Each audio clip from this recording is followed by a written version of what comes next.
Welcome back to clean news MP. चलिए देखते हैं मध्य प्रदेश की 25 फटाफट बड़ी खबरों को। इससे पहले आप न्यूज को कहां से देख रहे हैं हमें कमेंट में जरूर बताएं। साथ ही वीडियो को लाइक करना बिल्कुल ना भूलें। ई कॉमर्स कंपनियों से मुकाबले के लिए इंदौर के व्यापारी संगठनों ने बनाया पोर्टल। ऑनलाइन कारोबार शहर कस्बों के आम व्यापारियों की बिक्री घटा रहा है। भारत की सबसे बड़े व्यापारियों के संगठन से एक confederation of all India traders ने बड़ी ऑनलाइन कारोबारी कंपनियों से मुकाबले के लिए देशी ई कॉमर्स पोर्टल बनाने का ऐलान किया है। कैट के अनुसार बिना किसी शुल्क के व्यापारियों को पोर्टल से जोड़ना शुरू कर दिया गया है। नए साल में पोर्टल से बिक्री शुरू कर दी जाएगी। अक्टूबर के बाद अब नवंबर में भी वाहनों की बम्पर बिक्री। दीपावली व दशहरे की वजह से प्रदेश में अक्टूबर में ऑटोमोबाइल सेक्टर में बम्पर कारोबार हुआ। प्रदेश में 31 दिनों में 1,58,000 वाहन बिके हैं। इससे परिवहन विभाग का खजाना भरा है। रोड टैक्स से 320 करोड़ से अधिक का राजस्व मिला है। लेकिन नवंबर में भी खरीदारी जोरों पर है। प्रदेश में 60,000 वाहन रजिस्टर्ड हो चुके हैं। विभाग को 80 करोड़ के करीब रोड टैक्स से राजस्व मिला है। इस बार अगस्त से ही वाहनों की बिक्री में तेजी देखी जा रही है। इंदौर के कॉलेजों में वोकेशनल विषय पढ़ाने वाले शिक्षकों की कमी। राष्ट्रीय शिक्षा नीति के तहत यूजी सेकेंड ईयर में विद्यार्थी अपने पसंदीदा वोकेशनल विषय नहीं चुन रहे हैं, क्योंकि निजी कॉलेजों में इन विषयों को पढ़ाने वाले शिक्षक नहीं हैं। यहां तक प्रबंधन ने अभी तक इनकी नियुक्तियां नहीं की है। यही वजह है कि पसंदीदा विषय की बजाय छात्र छात्राएं उन विषयों को पढ़ने पर मजबूर है जिनके शिक्षक कॉलेजों में मौजूद हैं। वन्य प्राणी के हमले से मौत पर क्षतिपूर्ति राशि अब 8 लाख रुपए मिलेगी। मुख्यमंत्री बांधवगढ़ टाइगर रिजर्व प्रवास पर आए मुख्यमंत्री शिवराज सिंह चौहान ने सोमवार को महत्वपूर्ण घोषणा की है। मुख्यमंत्री ने वन्य प्राणियों के हमले से मौत होने पर आश्रित परिवार को 8 लाख रुपए मुआवजे की राशि घोषित की है। उल्लेखनीय है कि पहले मुआवजे की राशि 4 लाख रुपए थी, जिससे आश्रित परिवार का गुजर बसर नहीं हो पाता था। मध्य प्रदेश के मुख्यमंत्री शिवराज सिंह चौहान ने मुआवजे की राशि को 2 गुना करने की घोषणा की है। विदित हो कि वनवासी समाज के हितों से जुड़ा पैसा अधिनियम आज से मध्य प्रदेश में लागू होना है। रेलवे की सख्ती, अब पैकिंग के बाद ही बेच सकेंगे खाद्य सामग्री। रेल यात्रियों को हाइजेनिक एवं बेहतरी के साथ रेल आहार उपलब्ध कराने पर अब रेलवे ने सख्ती कर दी है। पिछले दिनों मंडल रेल प्रबंधक सौरभ बंदोपाध्याय एवं सीनियर डीसीएम प्रियंका दीक्षित ने निरीक्षण कर 4 स्टॉलों को मनमानी करने पर सील कर दिया था। इसके बाद अधिकारियों ने कुछ नए नियम लागू कर दिए। इसका पालन कराने के लिए कल से कार्रवाई शुरू हो गई है। स्टेशन प्रबंधक देवेंद्र सिंह चौहान, डीसीआई विकास कुमार सिंह एवं आरपीएफ की टीम ने सोमवार को सारे प्लेटफॉर्मों पर खान पान स्टॉलों एवं प्लेटफॉर्म वेंडरिंग करने वाले वेंडरों की आहार सामग्री जांची। एमएड चौथे सेमेस्टर में सिर्फ 29 विद्यार्थी पास, 16 छात्रों का रिजल्ट रुका। इंदौर के देवी अहिल्या विश्वविद्यालय ने एमएड चौथे सेमेस्टर की परीक्षा का रिजल्ट घोषित किया है। इसमें 23% छात्र छात्राएं पास हुए हैं। कई विद्यार्थियों को एक नंबर से रोक दिया गया है। विद्यार्थियों ने फिर एक बार देवी अहिल्या विश्वविद्यालय की मूल्यांकन व्यवस्था पर सवाल उठाए हैं। उनका कहना है कि ओपन बुक पद्धति से परीक्षा हुई, इसके बावजूद भी विद्यार्थियों को कॉपी जांचने वाले शिक्षकों ने कम अंक दिए हैं। मध्य प्रदेश में 1 लाख पदों को भरने के लिए बदलेगा नियम। युवाओं को रोजगार देने के लिए मुख्यमंत्री शिवराज सिंह चौहान ने 1 साल में 1 लाख रिक्त पदों पर भर्ती की घोषणा की है। इसके लिए सामान्य प्रशासन विभाग ने सभी विभागों से रिक्त पदों की जानकारी तो मंगवा ली है, लेकिन विभाग एक साथ इतनी भर्तियां नहीं कर सकते हैं। दरअसल भर्ती नियम में विभागों को कुल स्वीकृत संवर्ग के 5% पद भरने का ही अधिकार है। इस स्थिति को देखते हुए भर्ती नियम में एक बदलाव किया जा रहा है। इसके तहत वित्त विभाग केवल एक बार के लिए विभागों को निर्धारित सीमा से अधिक पदों पर भर्ती की अनुमति दे सकता है। खाद की उपलब्धता है तो वितरण में नहीं होनी चाहिए कमी। मध्य प्रदेश में खाद की उपलब्धता और वितरण को लेकर मुख्यमंत्री शिवराज सिंह चौहान ने अधिकारियों को निर्देश दिए हैं कि किसानों को खाद प्राप्त करने के लिए लाइन न लगानी पड़े, यह सुनिश्चित किया जाए। उन्होंने कहा कि खाद की उपलब्धता है तो वितरण में कमियां नहीं होना चाहिए। संबंधित एजेंसियां सजग और सक्रिय रहे। अधिकारी निरंतर भ्रमण कर व्यवस्थाएं देखें, किसानों को आवश्यक सहूलियतें मिलती रहे। गड़बड़ी करने वालों के विरुद्ध कलेक्टरों द्वारा सख्त कदम उठाए जाएं। मध्य प्रदेश में अब 23 नवंबर से होगी राहुल गांधी की भारत जोड़ो यात्रा। मध्य प्रदेश में कांग्रेस के पूर्व अध्यक्ष राहुल गांधी की भारत जोड़ो यात्रा अब 23 नवंबर से प्रारंभ होगी। यह अब 3 की जगह 5 दिसंबर को आगर से होती हुई राजस्थान की सीमा में प्रवेश करेगी। राहुल गांधी के 21 और 22 नवंबर को गुजरात चुनाव में प्रचार पर जाने के कारण यात्रा के कार्यक्रम में परिवर्तन हुआ है। अब शहर में हो सकेगी ट्यूमर की जांच। उज्जैन के चरक अस्पताल में स्थित सेंट्रल पैथोलॉजी लैब को इन दिनों रिनोवेट किया जा रहा है। इसे अत्याधुनिक बनाते हुए माइक्रोबायोलॉजी और हिस्टोपैथोलॉजी जैसे विभागों का भी संचालन किया जाएगा।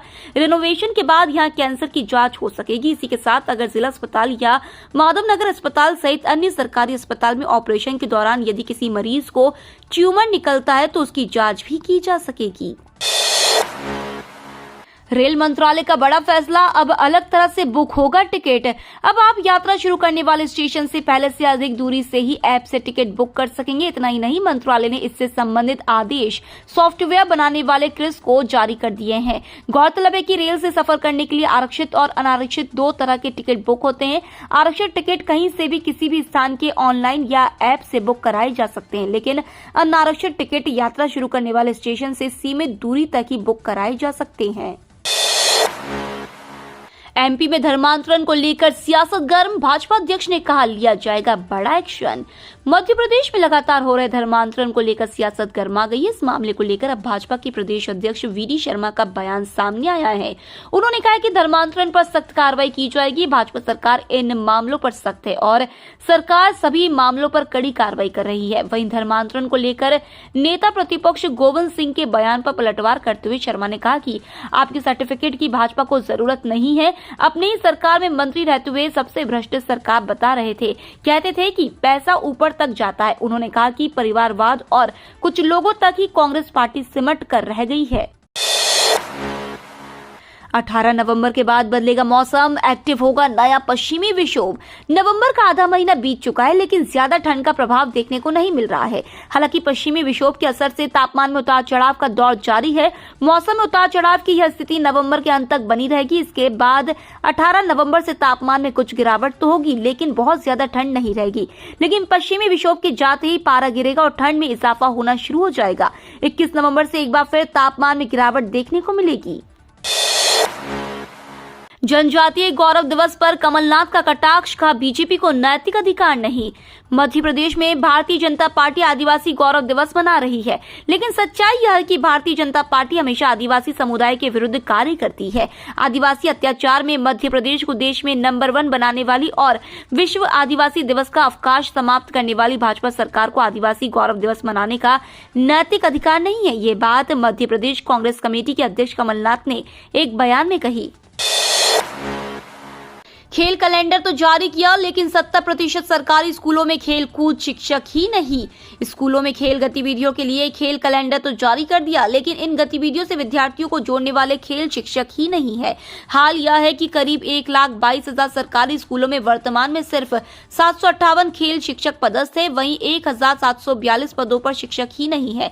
ऐसे में स्कूलों में खेल कैलेंडर का पालन कैसे संभव होगा, जबकि मध्य प्रदेश में 2008 के बाद से खेल पद के लिए भर्ती नहीं निकाली गई। मध्य प्रदेश सरकार का चुनावी दाव, अनुपूरक बजट में ही शामिल होंगे अगले वर्ष के निर्माण कार्य। प्रदेश में अगले साल विधानसभा के चुनाव होने, अक्टूबर में आदर्श आचार संहिता लागू हो जाएगी। इसके पहले निर्माण कार्यों का शिलान्यास, भूमि पूजन हो जाए, इसलिए सरकार पहली बार अनुपूरक बजट में अगले साल होने वाले कामों के प्रस्तावों को शामिल करने की तैयारी कर रही है। दरअसल निर्माण कार्यों के प्रस्ताव बजट में सम्मिलित होने के बाद प्रशासनिक प्रक्रिया पूरी होने में 4-5 माह लग जाते हैं। राजस्व वसूली के लिए नगर निगम का विशेष अभियान, जोन 7 में छुट्टी के दिन भी जमा होगा संपत्ति कर। नगर पालिका निगम ने वित्तीय वर्ष के खत्म होने से पहले ही राजस्व वसूली के लिए विशेष अभियान शुरू कर दिया है। इसकी शुरुआत अब जोन 7 से की जा रही है। इसके तहत महापौर एजाज ढेबर, आयुक्त मयंक चतुर्वेदी, राजस्व विभाग अध्यक्ष अंजनी राधेश्याम विभाग के निर्देशानुसार करदाता नागरिकों की सुविधा की दृष्टि से संपत्ति कर एवं अन्य निगम कर छुट्टियों के दिन भी जमा करने की सुविधा दी जाएगी। इसके तहत जोन 7 के अंतर्गत विशेष शिविर लगाए जाएंगे। 24,369 पदों पर निकली है भर्ती, ऐसे करें अप्लाई, जनवरी में परीक्षा। स्टाफ सिलेक्शन कमीशन के उम्मीदवारों के लिए जरूरी खबर है। स्टाफ सिलेक्शन कमीशन ने SSC constable, central armed police force, SSF, rifleman और नारकोटिक्स कंट्रोल ब्यूरो सिपाही भर्ती के लिए नोटिफिकेशन जारी कर दिया है। इसके तहत कुल 24,369 पदों पर भर्ती की जाएगी। आवेदन की प्रक्रिया जारी और आवेदन करने की अंतिम तिथि 30 नवंबर 2022 निर्धारित की गई है। ओमकार पर्वत पर 36 हेक्टेयर में अद्वैत वन विकसित किया जाएगा। मालवा निर्माण में उज्जैन, इंदौर और महेश्वर के साथ ही पर्यटन सर्किट में शामिल ओमकारेश्वर में आदि गुरु शंकराचार्य का एकात्म धाम आकार ले रहा है, जो अद्वैत भाव के जागरण का प्रमुख केंद्र बनेगा। इस प्रकल्प अंतर्गत ओमकार पर्वत पर आचार्य शंकर के बाल रूप की 108 फुट ऊंची प्रतिमा संग्रहालय, अंतर्राष्ट्रीय अद्वैत संस्थान के अलावा करीब 36 हेक्टेयर क्षेत्र में अद्वैत वन विकसित होगा। आज मध्य प्रदेश आएंगी राष्ट्रपति द्रौपदी मुर्मू। जनजातीय गौरव दिवस में लेंगी हिस्सा। राष्ट्रपति द्रौपदी मुर्मू आज मध्य प्रदेश के शहडोल जिले में जनजातीय गौरव दिवस कार्यक्रम में हिस्सा लेने के लिए राज्य आएंगी। इसकी जानकारी मुख्यमंत्री शिवराज सिंह चौहान ने दी।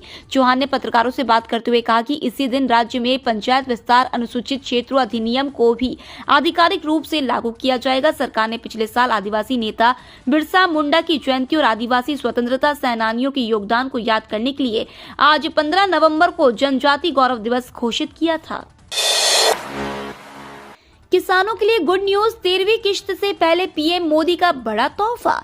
प्रधानमंत्री किसान सम्मान निधि योजना की 13वीं किश्त से पहले किसानों को लेकर पीएम नरेंद्र मोदी का बड़ा बयान सामने आया है। पीएम नरेंद्र मोदी ने ऐलान किया है कि किसानों को सस्ती दरों पर उर्वरक उपलब्ध कराने के लिए इस साल 2,05,000 करोड़ से अधिक खर्च किया जाएगा। पिछले 8 साल के दौरान लगभग 10 लाख करोड़ रुपए खर्च किए हैं ताकि देश के किसानों पर उर्वरकों की ऊंची वैश्विक कीमतों का बोझ न पड़े। पीएम मोदी ने आगे कहा कि केंद्र की पीएम किसान सम्मान निधि समेत ऐसी कई योजनाएं जो किसानों की आर्थिक स्थिति को बेहतर करने के लिए शुरू की गई है। राज्य सरकार की बड़ी तैयारी, बदलेगा भर्ती नियम, वित्त विभाग को भेजा प्रस्ताव। मध्य प्रदेश के युवाओं के लिए अच्छी खबर है। 1 लाख पदों को भरने के लिए राज्य की शिवराज सरकार भर्ती नियम में बदलाव करने जा रही है। इसके लिए सामान्य प्रशासन विभाग ने एक प्रस्ताव बनाकर वित्त विभाग को भेजा है। संभावना है कि इस पर अगले सप्ताह तक अंतिम निर्णय हो जाएगा। इस फैसले के बाद विभाग 5% से अधिक भर्ती कर सकेंगे।